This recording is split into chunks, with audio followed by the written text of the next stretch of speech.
বন্ধু জামাল ভুঁইয়াকে বাংলাদেশের জার্সিতে দেখেই সাকিব মাহমুদের মাথায় আসে আমারও তো দেশের ফুটবলের জন্য কিছু করার আছে। জামাল যদি ডেনমার্ক ছেড়ে লাল সবুজের জার্সি গায়ে জড়িয়ে কাটিয়ে দিতে পারেন এতগুলো বছর, তাহলে আমি কেন পারবো না পেছন থেকে অবদান রাখতে।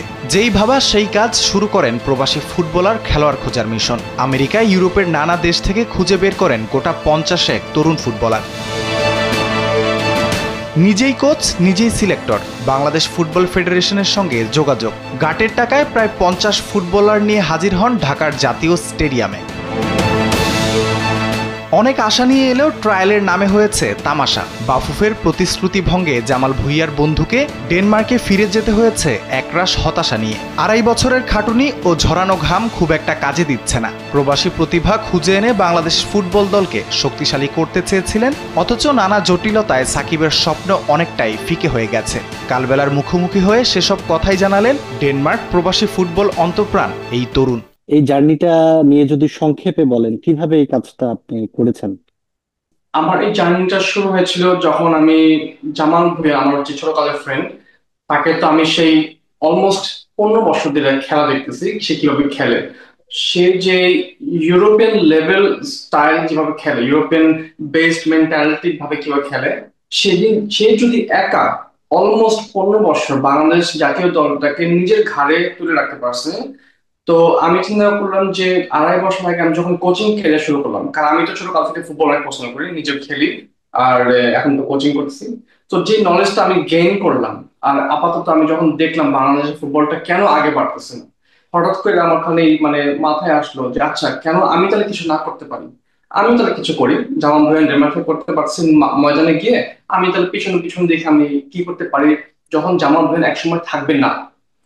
সো আমার আসলে এই চিন্তাটা শুরু হয়েছিল 2.5 বছর আগে, আমি যখন বাংলাদেশ আসছিলাম জামাল ভাইয়ের সাথে মিট করলাম।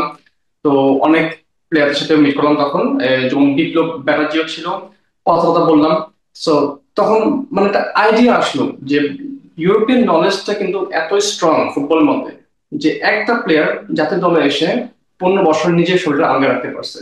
এখন আমি যদি আরো 10টা প্লেয়ার যদি দেই, তাহলে এটা আরো মনে হয় ভালো হবে, আর ভারী হবে দলটা, আর বেটার হবে খেলবো।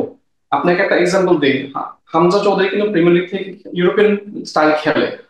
তাকে নিয়ে মানুষ কিন্তু অনেক আলোচনা করতেছে যে ভালো খেলে, তাকে হেল্প না করার দরকার আছে। তারপরে তারেক কাজী কিন্তু ইউরোপিয়ান প্লেয়ার, সেও কিন্তু ফাটাফাটি খেলছে, তাই না? তো এরকম ইউরোপিয়ান প্লেয়ার যদি আরো নিয়ে আসি, তাহলে আমাদের দলটা আরো অনেক স্ট্রং হবে। আমি তাদেরকে এই আইডিয়াটা তাদের মাথায় ঢুকাইছি যে আসো প্লেয়ার, বাংলাদেশ তোমাদেরকে চায়, আমরা দেখাই দিই যে আমরা বাংলাদেশকে চাই। তো সে আসছে। তবে আসার পরে আমি আসলে দেখলাম যে আমরা বাংলাদেশ চাই। তো বাংলাদেশ কি আমাদেরকে চায়, ওইটা স্টিল কোয়েশ্চেন। আমার কাছে এটা মনে হচ্ছে না, কারণ যদি পে না করা হয় এই বাচ্চাদেরকে আসার জন্য, তারা আমাদের জন্য অনেক কষ্ট হয়ে যাবে। যেটা আমার মেইন মোটিভ ছিল, ওটা হয় নাই। এটা অলমোস্ট একটা প্রমোশনাল, একটা কি বলে, একটা ম্যাচের মতন ছিল, প্রমোশনাল ম্যাচ। আমরা একটা ম্যাচ খেলা দেখাই আমরা কি পারি, তবে এরকম ভাবে ট্রায়াল হয় না রিয়েলি। এখন যেটি বললেন যে বাংলাদেশ তাদের কতটা চায়, তারা চায় বাংলাদেশের লাল সবুজ জার্সি গায়ে জড়াতে।